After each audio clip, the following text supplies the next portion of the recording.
Have a vision. Think big. Ignore the naysayers. Work your ass off and give back and change the world. Because if not us, who? If not now, when? What is the secret to success? And the long version is that I actually always had 5 rules.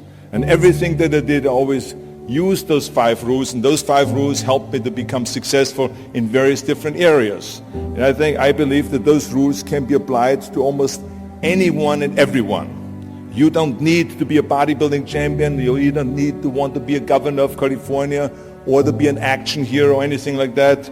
If you want to excel in whatever you do, those rules are for you. It's that simple. Now I have to tell you right off the top that I always was very intense.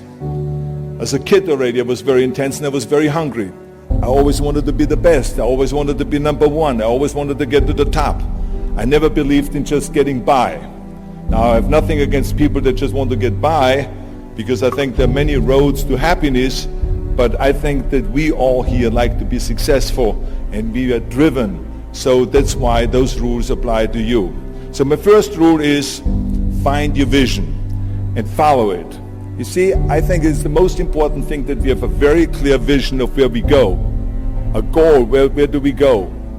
Because you can have the best ship in the world.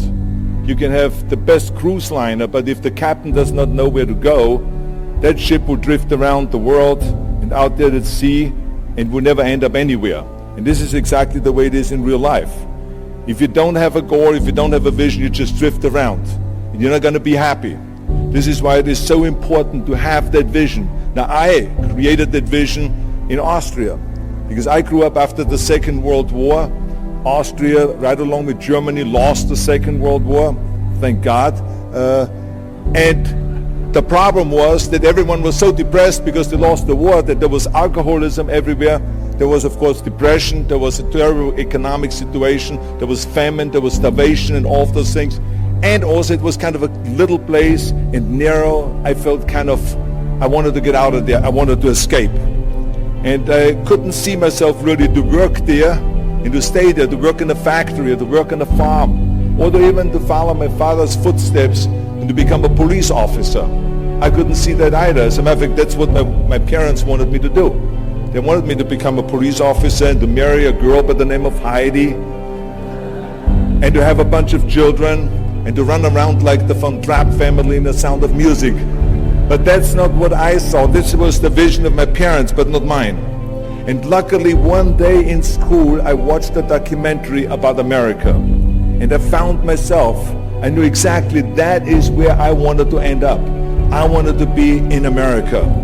Everything that I saw in the documentary I just loved. Everything was so big. I remember the tall skyscrapers, the monstrous bridges, the giant freeways filled with beautiful cars, the huge jetliners, movie stars, Muscle Beach, and all of those things. I could not wait to get there. The question was just, how do I get there? How do I get to America? I mean, this was not a common thing to do way back in the 50s. No one had the money to travel or anything. But one day I was fortunate enough to see a magazine. And that magazine showed me the path to America. And it was a bodybuilding magazine. And on the cover was this very muscular guy that was standing there like Hercules with a Hercules outfit. His name was Reg Park. This Reg Park was on that cover, and I remember the cover said, Mr. Universe becomes Hercules star.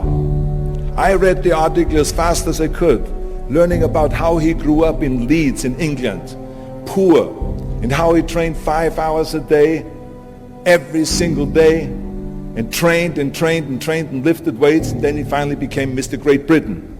And then he became Mr. Universe. And then he won a second Mr. Universe title and a third Mr. Universe title, and then all of a sudden he landed in Rome in Cinecittà doing Hercules movies. And there he made millions of dollars, and this money he took and bought himself a gymnasium chain in South Africa, and he became a successful gymnasium owner. And as I read, I became more and more certain about my own future. As I read this story, I was so excited, so interested. I knew exactly that I wanted to become another Reg Park. I know he laid out the blueprint for my life, basically. I could see myself, I could visualize myself clearly to be a champion on that same stage where he won the Mr. Universe, and then to move to America, then get into movies, and then become rich and famous. I had that vision very clearly laid out.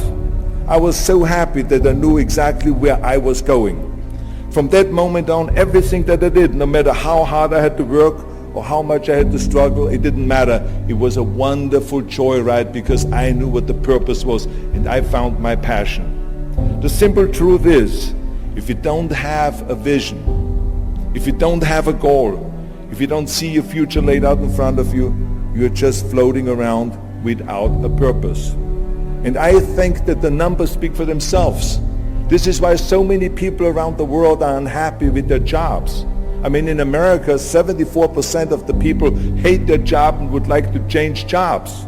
But think about that. That means that only a quarter of the Americans love their life's work. I mean, that is a very depressing statistic. I always smiled when I worked, no matter how hard I worked. I always had a great time, no matter what I did. It didn't matter if it was in bodybuilding, or if it was in the movies, or if it was as governor. I remember in the pumping iron days, people ask me in the gym all the time, why are you smiling all the time? Why are you so happy? You have to lift 50 tons of weights. You have to train 5 hours a day. I mean, I look at the other bodybuilders' faces and lifters' faces, and they look kind of depressing. They look sour. They're miserable that they have to lift weights.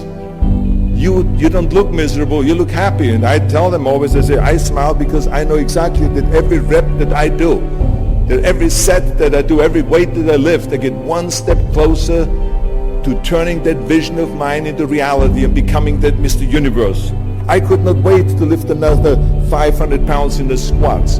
I could not wait to do another 1,000 sit-ups. I could not wait to do bench press, more bench press and more curls until I couldn't move my arms anymore. Because I knew that every rep got me closer to standing on that stage as a champion. As a matter of fact, when I lifted weights, I didn't really feel like I was lifting weights. I felt like I was lifting a trophy over my head each time I lifted. And to have all those bodybuilders around me and thousands of people screaming,